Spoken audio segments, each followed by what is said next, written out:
नमस्कार, थिंक 360 में आपका स्वागत है। मैं हूं लोकेंद्र किलानौत।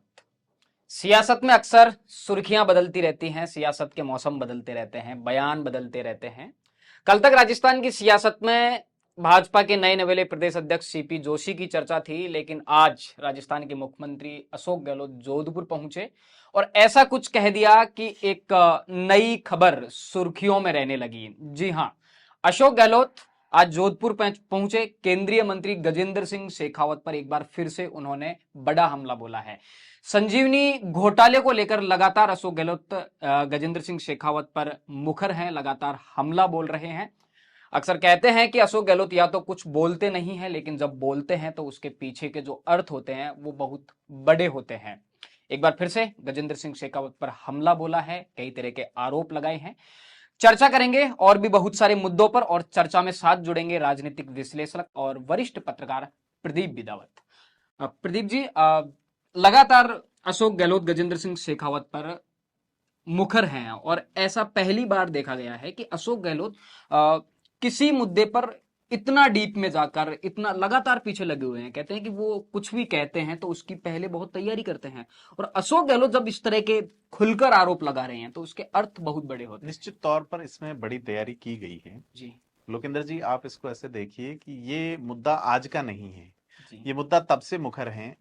जुलाई 2019 में मुकदमे दर्ज होते हैं जी लोकसभा चुनाव के ठीक बाद में, जी और उसके बाद 4 साल का एक लंबा समय बीत जाता है, 3.5-4 साल का, जी और उसमें गिरफ्तारियां भी हो रही है। लोग तब से रो रहे हैं। जी एक वीडियो तो इसमें यह भी आया था जिसमें अशोक गहलोत के जवाब से आहत होकर कुछ लोग एक मीडिया चैनल को ये कह रहे हैं कि हमारी सुनी नहीं जा रही है, ये नहीं जा रही। जी अशोक गहलोत निश्चित तौर पर राजनीति के जादूगर हैं, जी और उस फ्लैश को वो तभी चमकाते हैं जी जब समय आना होता है। तो जी उनके लिए एक ये फ्लैश चमकाने जैसा है। जी उनके पास जो दो बड़े मुद्दे हैं, जी एक तो ईआरसीपी ठीक है। और एक गजेंद्र सिंह शेखावत। ईआरसीपी में वो ईस्टर्न राज्यों को साधना चाहते ईआरसीपी में थोड़ा आपको ईआरसीपी दरअसल व्यक्तिगत गजेंद्र सिंह शेखावत का मुद्दा नहीं है, नहीं, उस पर वो मैं पूरे उसको भाजपा को चुनाव कह रहे जिस हैं। पे लड़ना है, मैं जी 4 साल का आपको ये कह रहा हूं किस मुद्दों पे चुनाव जाएगा। ठीक है। अशोक गहलोत नए जिलों की घोषणा और डेवलपमेंट की घोषणाओं के सहारे हम्म, एक आधार बनाएंगे, जी और चुनावी महल में आरोप होते हैं, जी उनकी जो दीवारें खड़ी होती है वो आरोपों की होती हैं, सब्ज बागों की होती है, सपनों की होती है, उम्मीदों की होती है, विकास के दावों की होती है। जी तो उन सब ये जो चुनावी जो तैयार किया जा रहा चुनावी है, मूड में आ गए अशोक। गजेंद्र सिंह शेखावत अगर इस मामले को कोर्ट लेके गए हैं, वो 482 सीआरपीसी में अगर उसको क्वैश कराने की मांग को लेकर हाई कोर्ट गए हैं, जी या सीबीआई की जांच कराने को मांग को लेकर हाई कोर्ट गए हैं, जी उसमें भी एक यह है कि गजेंद्र सिंह कहीं ना कहीं निश्चिंत हैं कि उनका नाम नहीं है।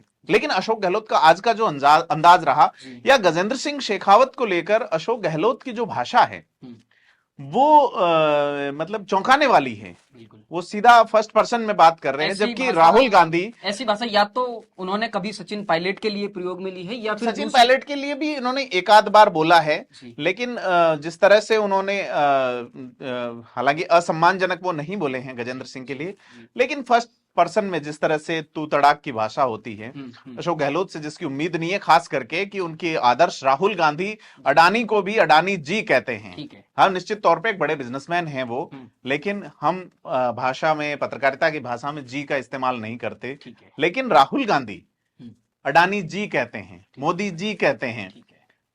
पर अशोक गहलोत की भाषा पे जी यहां अपने को देखने की बात है। लाखों लोग पीड़ित हुए हैं, हम्म, उन लोगों तक पैसा पहुंचाने का हम्म, क्या प्रयास सरकार ने किया है। हम्म, आप किसी व्यक्ति को जेल में डाल रहे हैं, उसने अपराध किया है, निश्चित तौर पर जेल में जाएगा, जेल में सड़ेगा। लेकिन जिन लोगों ने पैसा गंवाया है, हम्म, आंसू पहुंचने से काम नहीं होगा। उन लोगों ने जिंदगी भर की कमाई एक व्यक्ति के या एक व्यवस्था के सब्ज बाग में आके लुटाई है, हम्म, तो उसे वो वापस मिलनी चाहिए। सरकार का या व्यवस्था का यही काम है, और उस काम में क्या सरकार या व्यवस्था सफल हो पाई है, देखने वाली बात यह है। आरोप प्रत्यारोप से चुनाव जीते जाएंगे या हारे जाएंगे ये अलग बात है, लेकिन संजीवनी के पीड़ितों तक पैसा पहुंचने का रास्ता क्या सरकार बना रही है या नहीं।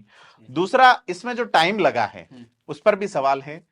खाते जो फ्रीज हैं उनमें कितने पैसे हैं या नहीं है, इन्वेस्टमेंट किया गया तो एक्चुअली कहां कहां किया गया। अशोक गहलोत ने आज इथोपिया देश का नाम लिया, दक्षिण अफ्रीका के देशों में पैसे लगाए गए हैं। गजेंद्र सिंह पे उनका अब सीधा फोकस है कि और वो तब से हमलावर है। मैंने जुलाई 2019 इसलिए कहा कि अशोक गहलोत के बेटे चुनाव में हारते हैं। राजेंद्र राठौड़ ने विधानसभा में कहा कि उस हार के बाद अशोक गहलोत बौखला गए हैं।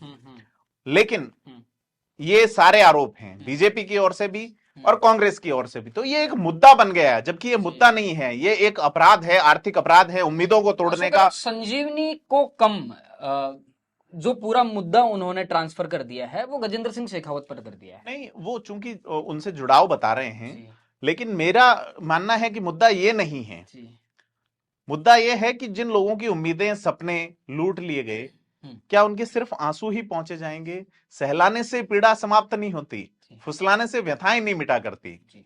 आपको एक समर्पित और एक प्रभावी उपाय तय करना होगा, क्योंकि आप नियंता है इस राज्य के, है ना। तो ये जो भाव भंगिमाएं और भावों को ट्रांसफर करके थ्रू आउट मीडिया, उसी तरह से गजेंद्र सिंह भी कोर्ट जा रहे हैं, तो क्या केंद्र सरकार इसमें प्रयास कर रही है? तो इसमें केंद्र और राज्य का जो समन्वय टूटा हुआ नजर आता है। केंद्र में सहकारिता के मंत्री अमित शाह हैं, राज्य में सहकारिता विभाग है, दोनों के बीच चूंकि वो एक मल्टी स्टेट सोसाइटी है, और अकेली संजीवनी का मुद्दा नहीं है। मैं ये कह रहा हूं कि ये मुद्दा आदर्श क्रेडिट कोऑपरेटिव सोसाइटी का है, उसके संचालक मुकेश मोदी जेल में है, नवजीन क्रेडिट कोऑपरेटिव सोसाइटी का मुद्दा है। यही नहीं, संजीवनी के जो विक्रम सिंह पकड़े गए सीएमडी, उनके फोटोज कांग्रेस के नेताओं के साथ कई मुख्यमंत्रियों तत्कालीन 2013 में सामने आए।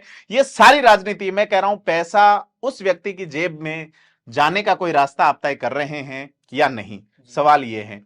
तो कुल मिला के ईआरसीपी का जिक्र मैंने ऐसे किया क्योंकि भारतीय जो जनता पार्टी की केंद्र सरकार है, वो अब इसमें कोई एक ऐसा उपाय कर रही है कि उसको जल शक्ति मिशन से एक बड़ा प्रोजेक्ट दिया जाए, क्योंकि ईआरसीपी पे घिर नहीं जाए सरकार। 13 जिलों में बहुत बड़ा वोट बैंक है, वो वही वोट बैंक है जिसने कांग्रेस की सरकार बनाई है 2018 में।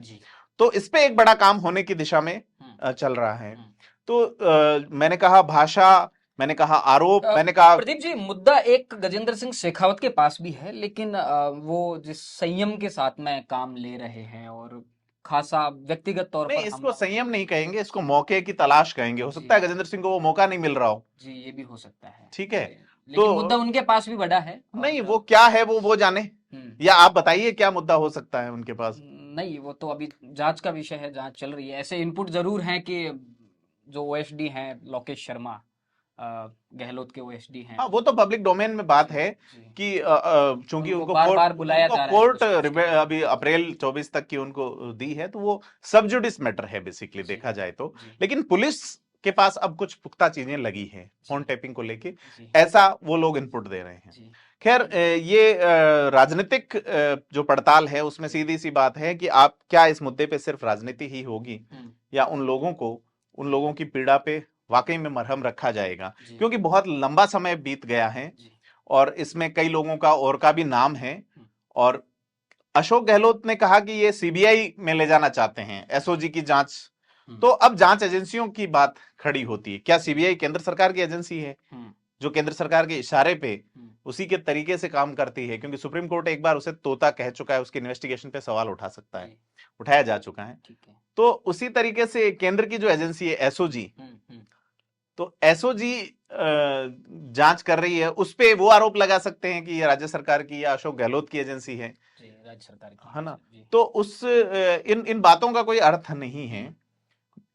कंक्लूटिवली प्रभावी उपाय हो रहा है या नहीं हो रहा है, रजिस्ट्रार के थ्रू इन चीजों को एक समन्वित प्रयास किया जाना था। एक नोटिफिकेशन जुलाई 2019 में ही केंद्र सरकार की ओर से जारी हुआ था, जिसमें ये कहा गया कि जो धन की लूट इस तरह से की जाती है उनको रियम्बर्स करने के लिए एक प्रावधान है। तो सरकार क्या उन प्रावधानों के तहत गई है या नहीं गई, ये सारे चर्चा के विषय हैं। तो बहुत सारे मुद्दों पर आज हमने चर्चा की वरिष्ठ पत्रकार प्रदीप बिदावत के साथ। कल जैसे ही राजनीति का मौसम बदलेगा, सियासत की सुर्खियां बदलेंगी, आपके साथ फिर जुड़ेंगे। जुड़े रहिए थिंक 360 के साथ। धन्यवाद।